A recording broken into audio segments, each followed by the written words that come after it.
condominium project groundbreaking further develops the area of St. Nicholas.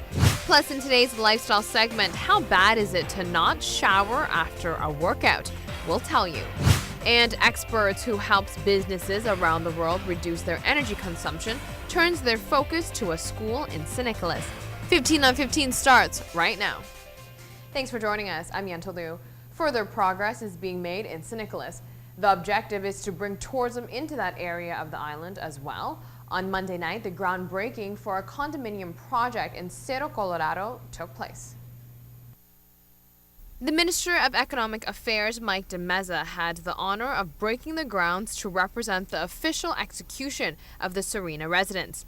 Investors are set to build condominiums on Rogers Beach in Cerro Colorado. Juan Carlos Hernandez sees the added value for St. Nicholas to have the condos built here. To me, it's important because it's going to bring wealth to this area.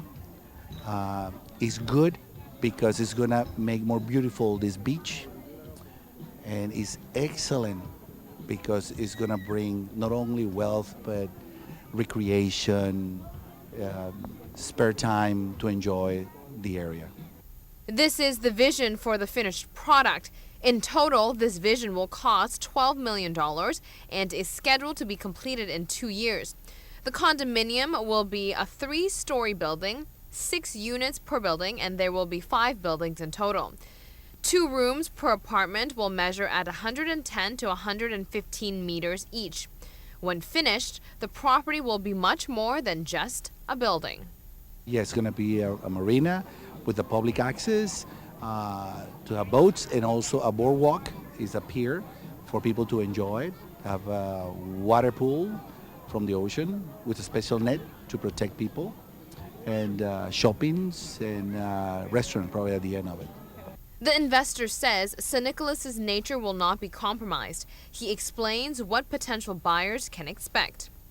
They can expect a well-built apartment with European design and very green construction. Green construction means it's going to try to match the nature and be part of nature instead of being that you could see it above the nature. It's going to be like blend with it. Minister Mike de Meza says the project must go hand in hand in terms of economy as well environment. Despite protesters, the minister says further developing St. Nicholas is long overdue. I'm very critical about this as a boy that grew up in St. Nicholas, that stands for St. Nicholas. I have understanding for concerns of citizens for sure, but I don't find it fair that when it comes to St. Nicholas, everybody has a protest to show. But when buildings took place on that side of the island, took away many of the trees of environment, the habitat of all the animals, built all kinds of things on the beaches, there was not one single person that would go protest. But when it comes on this side of the island, where we do have social economical challenges, and it's time that this side of the island that carried the economy of Aruba for more than 90 years also get a piece of the pie of tourism. Yes. And taking into account not doing damage to the nature. Right. But it's a balance. Moving forward in other local news, for those planning on going to watch the carnival parades, you probably want a good spot. Too many anticipated spectators are trying too early to reserve their space for the carnival. If you left any of your personal items on the carnival route to save your spot, well, you're out of luck. Police officers have removed properties from public roads. The fire department assisted the police force to take part in a cleanup action on the routes of the carnival parades last week. In 2 days, authorities collected various objects from the side of the roads, including chairs, benches, chains, ropes, and more. The extra items being found on the side of the roads are placed as reserve signs for the parades. The police has yet to give permission to the public to do so, reason being why the police have taken these things into possession. The police is requesting cooperation from the community to not put any objects on the routes as of yet, or cars on the sidewalks either, because everything will be removed. The police plans on controlling the carnival routes daily and will continue removing personal items off the sidewalks until they announce the official date when it is permitted for the public to reserve spots for the parades. And on that note, we will be right back. Stay with us.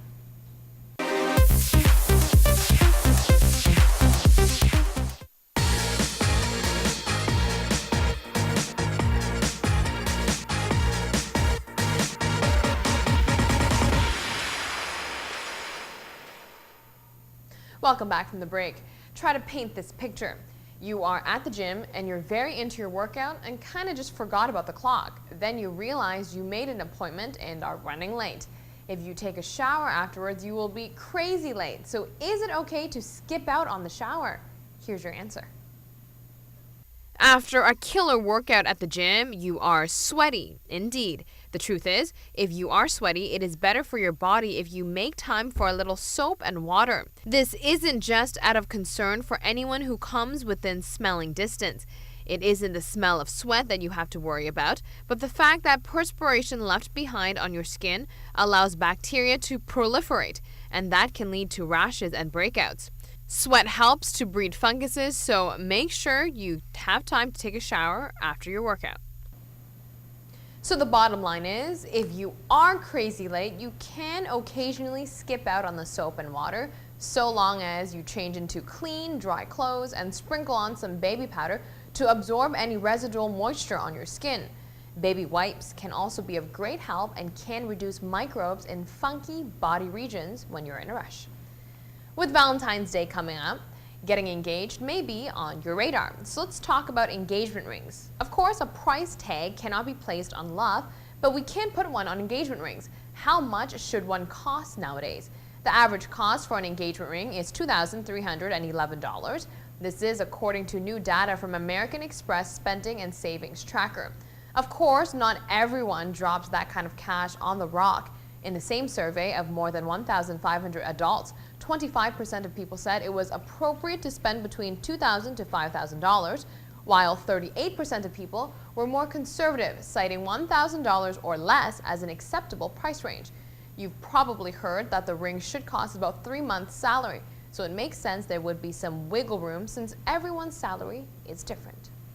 Staying on the topic of love and romance, new research has found a different meaning when men don't text a lot. The results are astoundingly satisfying. Messages and texts accounts for a large portion of communication nowadays. Let's say women who are dating or in serious relationships text their guy a whole lot, but he doesn't text you back. This is apparently a good sign, a sign that represents long-lasting love. If you message your man all day long and all you get is a brief "Hi, what's up?" around 5 p.m., an untrained observer may conclude that he isn't that into you, but hang on. A new study says that the less men text, the higher their levels of romantic satisfaction. You are probably asking, well, how does that make sense that a man who doesn't text as often is happier with their partner? One theory is when men are happy with their relationship, they tend to talk with their partners more and thus need fewer reasons to text. Whereas when they're unhappy, they text more in order to avoid face-to-face interactions. Women, on the other hand, feel more connected the more they text. On that note, we will take a break. This is what's coming up next. A Canadian company that specializes in green energy solution was recruited to the island to see how they can help a few hotels conserve energy and provide renewable solutions. The investigation that the researchers were able to conduct and determine led to the understanding that schools would benefit tremendously as well. Canadian experts from the Green Tech Solution Company got on their hands and feet at the Ibero-American School in St. Nicholas to track their energy consumption. The company conducts research for businesses around the world. They are currently on the island for Aruba's hotels, so this is a great opportunity for the private school. One area of interest was Aruba, and when we got invited to come down here to work with a few of the resorts to do energy assessments, working with energy efficiency and renewable energy solutions, we were invited through Dagmar and the government to work with the Green School program and at least come over here and see what opportunities we could present on energy efficiency and if we can provide potentially a renewable energy solution for them here at the school. Dawson Hayter, the president of the company, explains the investigation process. Well, one of the main projects we do first is when we go into a facility, we look to see how we can best reduce the consumption. So you take, first of all, try to reduce the energy by improving the technology. And one unit that we use is our MPTS unit, which will bring the efficiencies of the use of the electricity up to 98 to 99% efficient. And that in some cases will reduce the consumption by up as 20%. But not all cases apply to that, and that's what I do. I come in and measure and verify exactly what it is we can accomplish in each facility before we make our recommendations. After evaluating, the researchers will be able to answer the key question of how much percentage can be reduced in electricity. Well, that all depends on how efficient the facility or the building that we're looking at. Some buildings we can go anywhere from a 10% reduction as high as 35% reduction if we get into some facilities that are using a lot of inductive motor loads that are operating very inefficiently, then we can get a tremendous savings on that. That's why we have to measure and verify everything that we do. After seeing how the school can conserve energy, the next step is to see where the possibilities are for the building to renew energy. The next step then that we do after we do the reduction is look at the renewable side of the business. And on the renewable side of the business, one of the main technologies that we're introducing is the interdynamics generator, which is a new patented generating system that operates very efficiently. We begin generating at 1.3 meters per second. So here on the island, there's a great opportunity to make use of that wind to generate the energy that we can produce and put back into the building. The experts say these environmental potentials cannot be explored everywhere. All these energy conservations and renewable solutions are possible because of Aruba's natural resources. One of the best natural resources you have here in Aruba besides the sun is the wind. And with the wind, I think it's really going to allow us potentially an opportunity here to do something substantial. That is our show for today. Thank you for watching. We'll be back here on Wednesday night starting at 7:15 p.m. right here on Channel 15 ATV. So we'll see you then.